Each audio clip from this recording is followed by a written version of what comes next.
Hola, un nuevo encuentro en nuestro curso de narratología basados en el libro de Miequeval. Este, bueno, espero que hayan leído la fábula de Pulgarcito que les envié y hayan podido, bueno, hojear no, porque es el PDF, pero que por lo menos se hayan podido acercar el libro y podamos seguir discutiendo los términos que nos propone esta autora. Hoy vamos a hablar sobre la fábula y en concreto de uno de sus elementos que son los acontecimientos. Pero para comenzar, vamos como nota preliminar, Miqueval señala, que a su vez dijo, observó Barthes y se ha observado por muchos investigadores, el hecho de que la narrativa es está presente en todas las culturas y en todas las culturas, en todas las clases sociales. Es casi como que el ser humano, desde sus inicios, siempre ha creado el texto narrativo en su manera más amplia. Siempre ha creado fábulas, historias, leyendas. Recuerdo decirle a mis estudiantes que es tan natural que siempre que vemos un grupo de personas reunidos, ahí se está narrando algo, un chiste o un chisme o un cuento. O sea, el texto narrativo forma parte de la cultura del ser humano. Algunos autores como Barthes han tratado de explicar este hecho porque existe una homología. Pero esta homología es una interpretación sobre este hecho de, de lo común de la narrativa, y dicen que esta homología existe en dos sentidos. Bien, porque la narrativa guarda relación con la frase, con la manera en que hablamos, esto de que existe siempre un sujeto, una acción, un verbo y un predicado, es lo mismo que ocurre con la narración. Siempre hay alguien que hace algo para algo o con unas consecuencias. Ese es un nivel de homología, pero también existe cierta homología con la realidad. O sea, la fábula, de alguna manera, cuenta lo que hace la gente normalmente. Claro, hay textos fantásticos, hay textos muy surrealistas, pero si fueran demasiado alejados a lo que hacemos normalmente, nadie podría entender la fábula.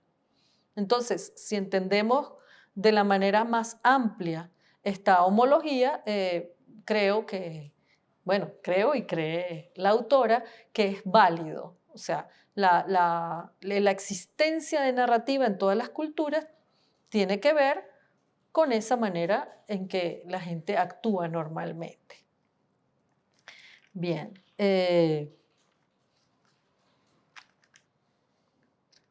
La mayoría de las fábulas se construyen de acuerdo a la lógica de los acontecimientos.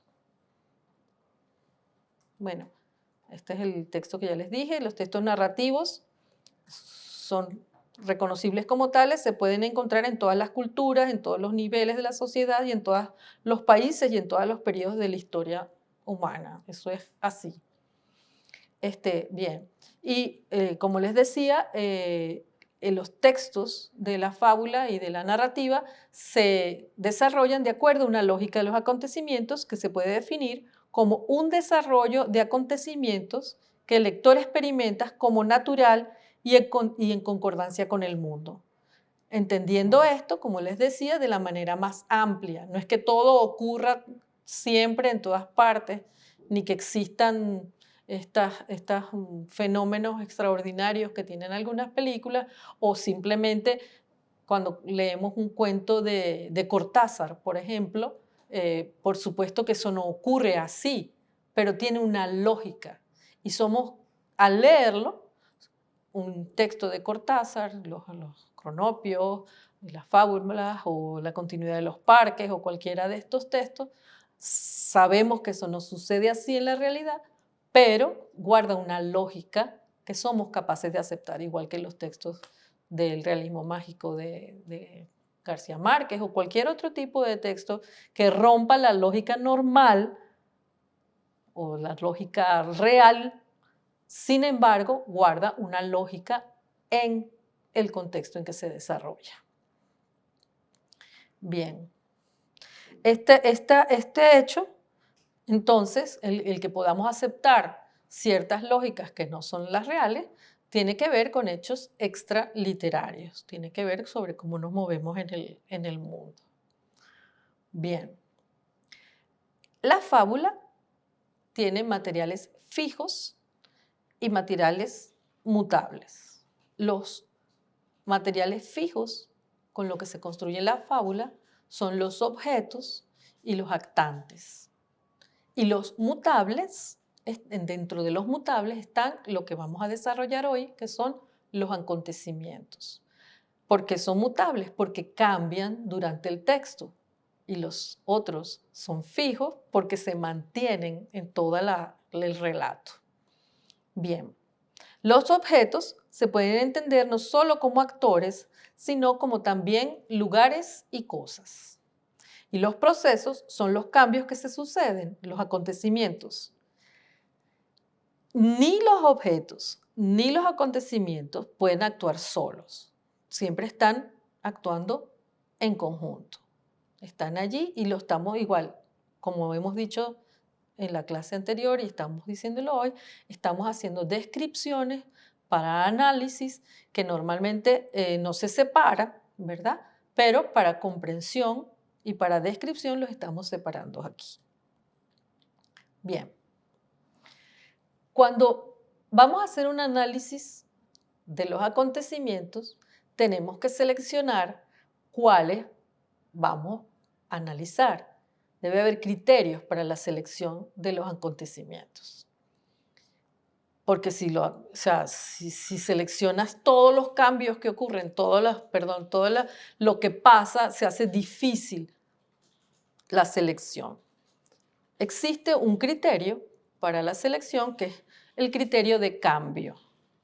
Cuando pasa algo que se cambia de un estado a otro, entonces ese es un criterio que podemos tomar como interesante. Miequeval pone un ejemplo. Juan está enfermo, Juan se pone enfermo. En el primer caso, Juan está enfermo, allí no hay cambio, Juan está enfermo. Pero si decimos Juan se pone enfermo, ha habido un cambio entre un estado de salud que pasa a otro de enfermedad. Bien, ese es un primer criterio. Este criterio se basa en la búsqueda de los verbos de acción. Cuando hay un cambio, hay una acción que se realiza. La misma autora señala que este criterio tiene un problema porque todos los verbos se pueden convertir en verbos de acción, entonces las acciones son infinitas, entonces ¿cuál es el criterio de selección? Pero sin embargo, está allí y es un criterio que se puede tomar en cuenta. Hay un segundo criterio que es ver cuando en un momento hay una elección, ¿verdad? Cuando el actante toma una decisión y elige algo que tiene consecuencias. Por ejemplo, dice, Elisa deja su casa para ir a trabajar, gira a la izquierda y continúa caminando todo recto y llega a 8 cuadras. Ahí no ha habido elección. Solo hay una descripción de que Elisa sale de su casa, va y llega. Elisa deja su casa para ir a trabajar y decide, una vez que sale, cambiar y porque está molesta o porque está cansada, ella sale a trabajar, pero cambia de opinión, toma otra avenida y eso va a otro lado y le atropella un carro. Ese cambio de decisión lleva a una elección del actante y ese es otro criterio. Un tercer criterio que señala la autora es la confrontación. Siempre es posible considerar una obra narrativa como una confrontación entre personajes o de un personaje actante en contra de algo. La autora dice que existen estos criterios de selección, pero sin embargo, ella señala que esos criterios se deben tomar como solo cuando hay problemas para elegir, porque cuando estamos investigando, siempre una decisión intuitiva del investigador que sepa lo que quiere ir a buscar es mejor que ajustarse a una camisa de fuerza donde buscamos estos criterios. Entonces, ella señala que lo mejor es una selección intuitiva de los acontecimientos, de lo que ocurre, y recurrir a estos criterios solo cuando tengamos dificultades. Bien.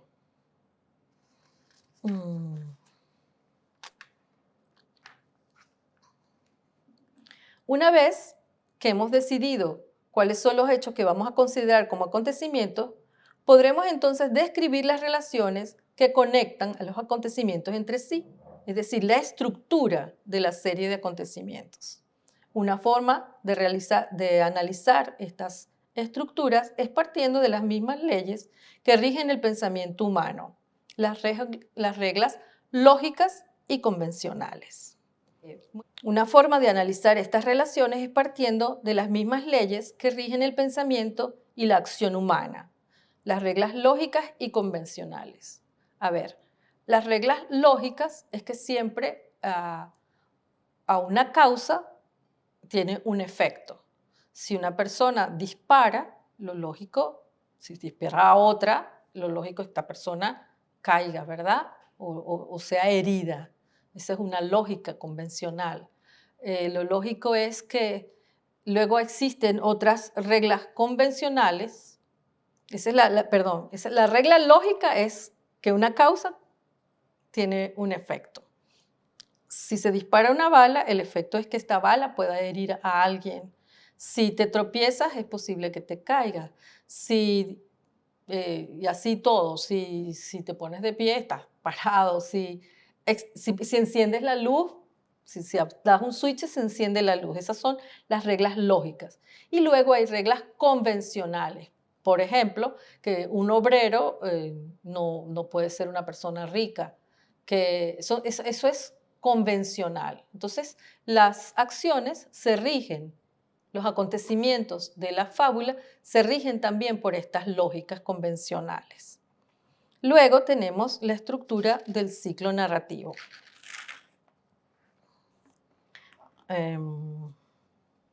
Bien. El ciclo narrativo normalmente tiene estos tres elementos: la posibilidad o virtualidad, el acontecimiento o realización y el resultado. Repito, este ciclo narrativo se basa en lo que dije anteriormente de la lógica, la lógica del normal, la lógica y la lógica convencional. Entonces, tenemos que las narraciones, los acontecimientos tienen estos ciclos. Normalmente está siempre el actor, el actante, tiene la posibilidad de realizar algo, la realización y el resultado. Ahora sí, puede ser, todo esto es también relativo. Puede ser que el acontecimiento no se realice y fracase, puede ser que el resultado sea positivo o el resultado sea negativo, y así podemos tomar una historia. Tomemos, por ejemplo, el cuento de La fiesta ajena de Liliana Hecker. La niña quiere ir a la fiesta, ¿verdad? Y existe una fiesta. Esa es la virtualidad. Ella puede o no, o la mamá puede o no dejarla ir a la fiesta. Existe la posibilidad, ¿verdad?, de realización. Hubo un momento en que pensamos que no iba a ir, pero finalmente va. Entonces, realiza, va a la fiesta. Ahora bien, el resultado de este acontecimiento puede ser positivo o negativo. La niña, ese cuento es un cuento bien interesante porque hasta último momento pensamos que la niña se siente realizada al asistir a esta fiesta de cumpleaños, y justo al final el detalle de la señora de la casa que le da el dinero nos hace pensar en una conclusión no esperada y desagradable para la niña. Entonces, fíjense cómo el ciclo narrativo se puede, en cualquier texto, se puede analizar con estos tres elementos. Ahora bien, puede ser, las novelas experimentales, puede ser que alguno de estos elementos no esté, o puede ser que no estén en este orden, pueden comenzar con el final, con el resultado, puede empezar con el medio. Por ejemplo, cuando leemos Cien años de soledad, cuando dice muchos años después, frente al pelotón de fusilamiento, o sea, entonces el resultado puede estar al comienzo de la narrativa, puede estar en el medio, puede estar al final, pero son elementos que se encuentran en el ciclo narrativo y, como dije, no siempre todo el tiempo y no siempre todos. Y pueden presentarse, sobre todo cuando se trata de novela, pueden presentarse varias veces este ciclo. Puede haber varias veces que se presente una posibilidad, un acontecimiento y un resultado, o un resultado de un acontecimiento. ¿Ok? Recuerden que lo que estamos hablando aquí, quiero recordar, son elementos para análisis de textos. ¿Okay? Cuando ustedes en algún momento, si se encuentran que tienen que presentar un trabajo o ustedes mismos quieren entender una obra que se les presenta complicada o enredada, que les gustó mucho o que no les gustó, el tener elementos para saber el porqué de ese análisis es interesante, y es lo que proponemos aquí con la narratología. Bien, otros elementos que están en los acontecimientos son los procesos de mejoría y deterioro. Este esquema me recuerda mucho a las aventuras del héroe y a los textos de Proust, los elementos que señala Proust de los cuentos tradicionales. Estos elementos del proceso de mejoría podemos tener el cumplimiento de una tarea, la intervención de aliados, la eliminación del oponente, la negociación, el ataque y la satisfacción. Todos esos elementos los podemos encontrar en una novela. Vamos a pensar en Falke. No sé si han leído Falke de Federico Vegas. Existe la intención del protagonista de unirse al grupo de personas rebeldes en contra de Juan Vicente Gómez, ¿verdad? Entonces, él está tranquilo en París y se le presenta la tarea, ¿verdad?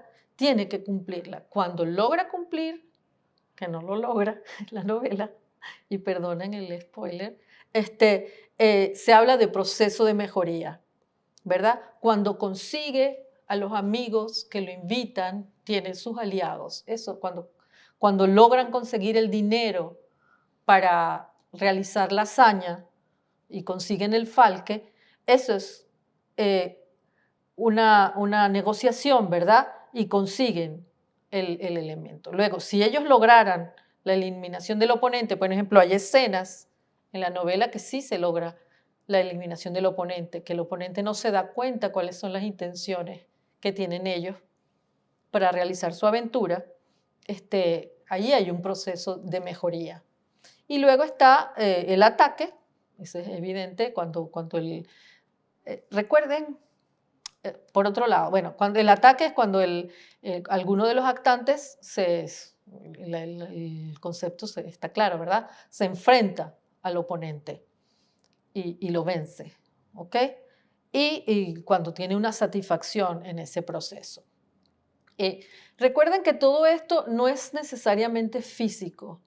hay novelas, estoy tratando de recordar, o cuentos. Pienso en un cuento en este momento de Clarice Lispector, Restos de Carnaval. La niña quiere asistir al carnaval con su disfraz, ¿verdad? La tarea es esa, el objetivo es ese. Y ella logra con los restos de papel crepé que le hagan el disfraz. Consigue a su hermana que la maquilla. O sea, todo eso son procesos de mejoría que se encuentran en los textos. A su vez, existe el otro lado de los acontecimientos, los procesos de deterioro. El tropiezo, en el caso de Falke, por ejemplo, el tropiezo sería cuando están en el puerto y no pueden salir, por supuesto cuando llegan a las costas venezolanas y se encuentran y se enfrentan con las personas de Gómez, eso está claro, ¿verdad? Bueno, la creación de un deber, dice, está dentro, lo pone Val dentro del proceso de deterioro, ¿verdad? Cuando se sacrifica, en Falke lo vemos mucho, en el momento en que está en las costas de Oriente y lo que ocurre con algunos de los compañeros de Vegas, y el ataque soportado y el castigo soportado son los procesos de deterioro. Voy ahora a poner el ejemplo con Restos de Carnaval. La niña primero quiere disfrazarse y participar en carnaval y tiene el tropiezo de la enfermedad de la mamá. Bueno, aquí la creación de un deber no está claro, ¿verdad? No, es un cuento corto, no todos los elementos aparecen todo el tiempo, pero luego tenemos el sacrificio. La niña sale a buscar la medicina sin maquillarse, se siente expuesta. Es un proceso de deterioro que es bien interesante en este cuento, que es, por cierto, uno de mis cuentos favoritos. Y luego, bueno, ella aguanta eso, ella se siente que perdió toda la magia, ella soporta eso por lo que le ocurre a su madre. Sin embargo, al final hay cierto proceso de satisfacción cuando el niño la reconoce como una flor y le lanza los confites o los papelillos que diríamos nosotros. Bien, esto en cuanto a los procesos de mejoría y deterioro que tienen que ver con los acontecimientos. Finalmente, en relación a los acontecimientos, existen otros principios para describir la estructura de un texto narrativo. Entre esos principios podemos agrupar los acontecimientos sobre la base de la identidad de los actores implicados. ¿Quiénes son? ¿Qué buscan? Son, por ejemplo, si es una novela de la colonia, quiénes son los españoles, quiénes son los indígenas, o quiénes son, si hablamos de la independencia, quiénes son los realistas, quiénes son los patriotas. Entonces, en base a la identificación de la identidad de los actores implicados en los hechos que se narran, uno puede establecer los acontecimientos, qué hacen unos y qué hacen otros. Eso puede ser un criterio para la descripción de la estructura narrativa en base a los acontecimientos. Otro criterio es sobre la naturaleza de la confrontación. Este a mí me parece muy interesante porque la naturaleza de la confrontación tiene que ver con si es algo real, un hecho real. Por ejemplo, Juan se quiere casar con María, pero Juan, las eternas novelas románticas, Juan es de una clase determinada y María de otra, entonces esta confrontación hace que María a lo mejor no pueda casarse con Juan y entonces es una naturaleza de tipo, la confrontación es de una naturaleza de tipo social.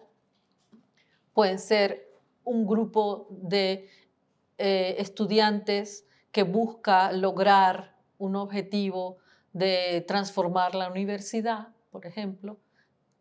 también es una confrontación de tipo social. Entonces, de acuerdo a esta confrontación, se establecen los acontecimientos.